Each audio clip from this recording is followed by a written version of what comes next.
Happy Friday, you guys. Yes, it's day 60 of This Much Is True. I've been absent for about 48 hours.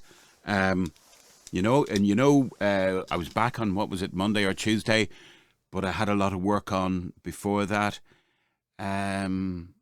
Yesterday, all my troubles were here to stay. Oh, it's snowy today in Dublin City in Ireland, so just letting you know. I woke up, sat on the edge of the bed and said to my missus, "It's snowing." And sure enough it was. And the technology allowed me to relay a quick video to my daughter in Madrid saying, "Hey honey, it's snowing." And I remember, as a father, I remember their first snow. I think it was 2010, 2011. Might have been 2011 because my mother died in snow during a snowy season anyway. I think it was the big snow that was around 2011. And taking the two of them out, to the front of the house, and the wonder in their little eyes, and getting used to it and tasting it and throwing it and dancing about in it. And now it's just an impediment to going to work for my eldest. Anyway, she's got a job in Dublin for now before she hits New York again. And I said, "I can't even drive you this morning." Not that she's a great kid. She won't ever take a lift unless she really needs one. She likes to walk, I said, "I can't drive you this morning, honey." "That's okay, Dad."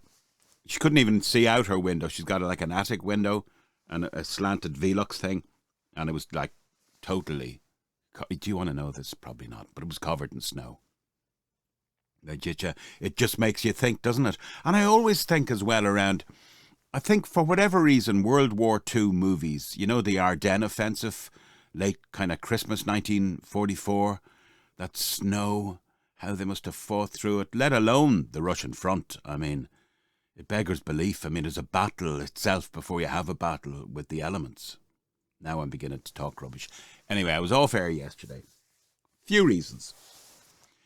Chest pain again, little bit, and you know me, and I've had an event before, but so it can freak you out, pinges and twinges and stuff like that. If you let it get to you. Now, if you're kind of busy and stuff, and you take some painkillers, generally it goes away. Also, I would highly recommend. Have you ever heard of TFT, thought field therapy? It's basically tapping, and if you get into that whole thing, it interrupts meridians. And it's very effective. And I didn't think of it yesterday.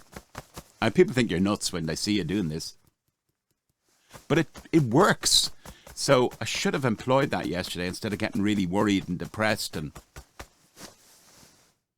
anyway, and then it was like I've still more work on.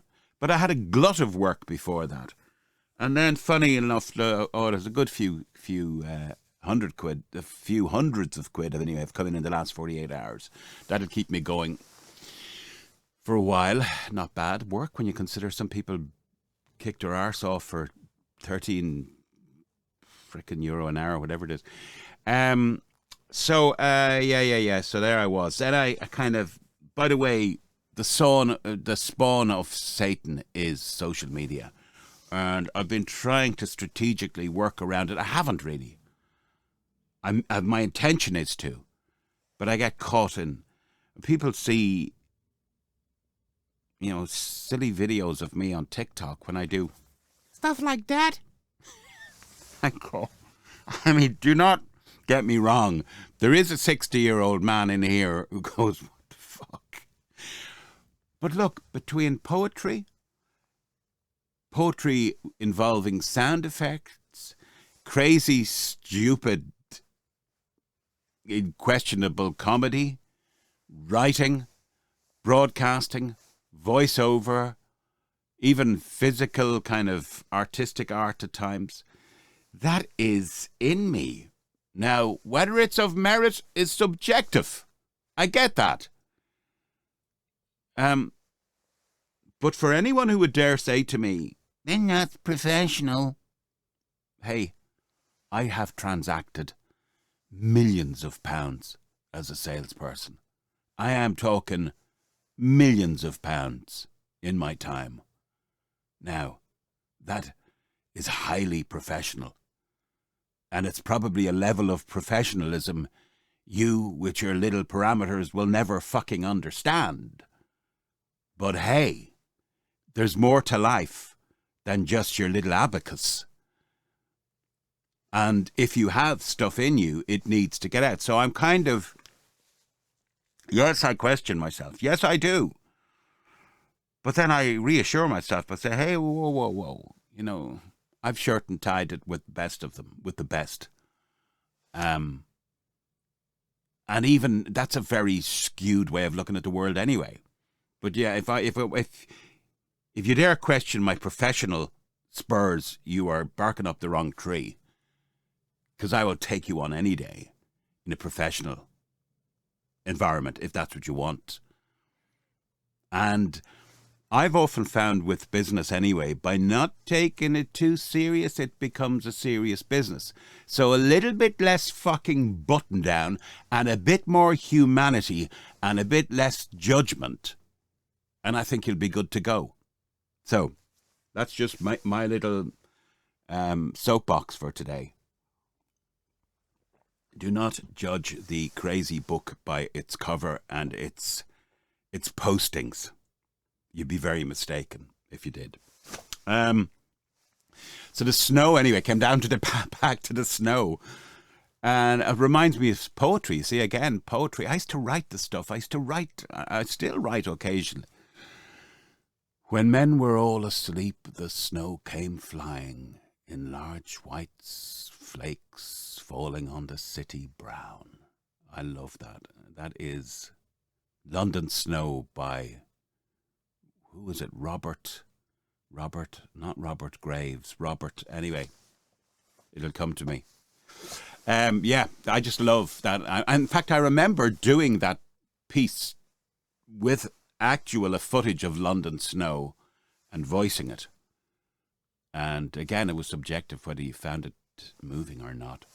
Speaking of moving, and again, I came across this weird phenomenon yesterday. Please don't say do. I've done it. Of flicking around TikTok, and there was a guy. Now, do not get me wrong. I mean, I genuinely can empathize. But the man's a middle-aged man. He's probably my own age. And into camera, he's bawling his eyes out. And again, I'm not making light of it. But apparently, he had a picture of her in the background. He'd come in and he'd found his daughter was dead. She looked beautiful. She looked in her 20s or something. The worst nightmare of any parent, to lose a child. And yet, and again, please don't judge me, it's just my observation. He still finds the time to pick up his phone to make a video of him bawling his eyes out in what is surely the most private of moments, to appeal to the masses, first of all to inform them what had happened, and secondly to appeal, what am I to do, and he's crying his eyes out. And I think it was genuine. And if it wasn't, he deserves a gaggle of Oscars. What is the collective for Oscars? A brace of Oscars? A chancer of Oscars?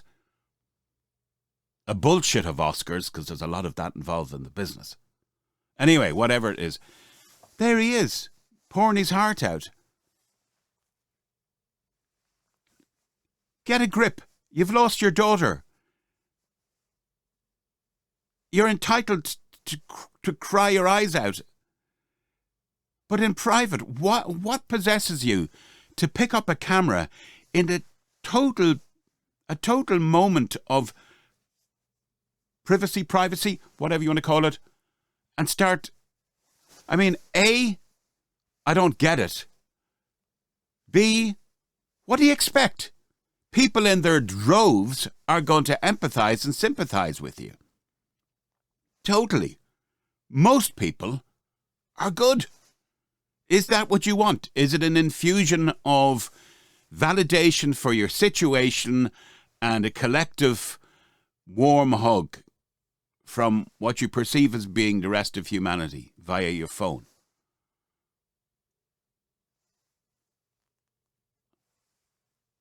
Or else, worse still, what point am I on now? B or C? Anyway,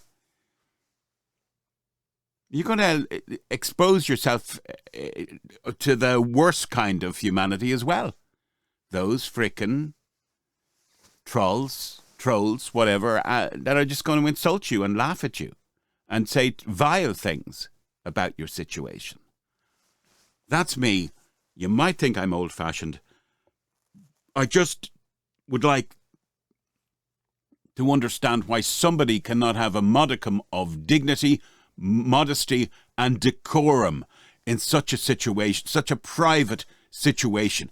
If anything, you should be with your significant other or your other children or your siblings, or indeed sheer solace, privacy, for such a traumatic moment for you.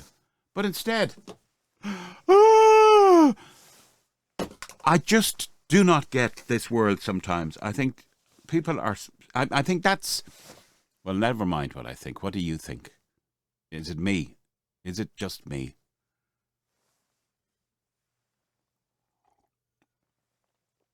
The other thing it's not an ego thing. If you've been following this, much is true. You know it was with the hope we might get some traction and some listeners. But the reality was it was to stay there for the guts of 90 days, which I'm on track for. Give or take those few days where I just couldn't get in front of the camera. Or this podcast. I know that YouTube distribute it somewhat now as a podcast as well, because I've worked around it. But I think if I come back properly, it will be through Spotify, and maybe we'll do the YouTube thing. But yeah, I mean, the figures on Monday or Tuesday, was it? Jesus, there was like 3 views. And even if those views made contact, that would be good. But no, it was like... It was like looking out my back door this morning and seeing the snow just... and the tumbleweed blowing across. And I went, oh, is it me? Is it just your ugly mug cannot really communicate with people? You know, are you kidding yourself that you have anything to offer? Because nobody's that special, you know? Like, I'm not a Joe Rogan. I'm not a whatever, Chris Evans or... And then you kind of doubt yourself. You go, fuck. Anyway, it's Friday. I have a lot of voiceover work on, so somebody needs me. They'll be given out to me soon if I don't make contact. For you, I wish you the best.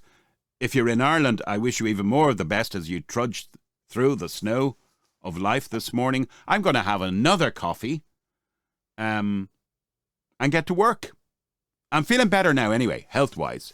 That thing has kind of gone-ish.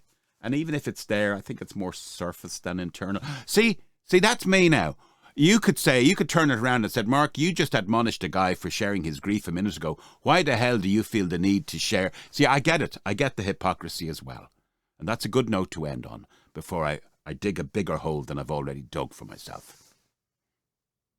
Take care, because I care. Bye.